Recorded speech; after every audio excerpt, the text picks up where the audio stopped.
دوستو یہ جو ہم پراپرٹیز کے کیسز کرتے ہیں اس حوالے سے ہم نے کافی وائس ریز کی ہوئی ہے سوشل میڈیا پر بھی، اخبارات میں بھی، لیکچرز میں بھی، ایون لاہور بار میں جو میرا لیکچر ہوا اس میں بھی میں نے اس ایشو کو اٹھایا تھا۔ تو اللہ کا شکر ہے کہ ہمارے چیف جسٹس صاحب نے اس کا نوٹس لیا ہے۔ Chief justice Lahore high court نے سول عدالتوں میں غیر ضروری التوا کا نوٹس لے لیا ہے کہ سول مقدمات دائر کرتے وقت تمام قانونی تقاضوں کی چیک لسٹ جاری کر دی گئی ہے۔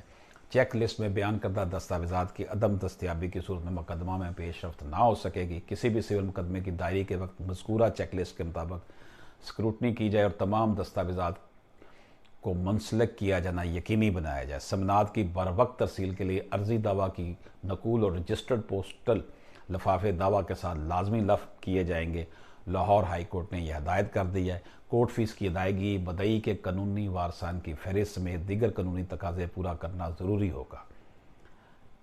Chief justice Lahore high court نے کہا ہے کہ ان کے اوپر منو عمل درآمد کیا جائے تاکہ کیس ڈسپوزل کی رفتار تیز کی جائے۔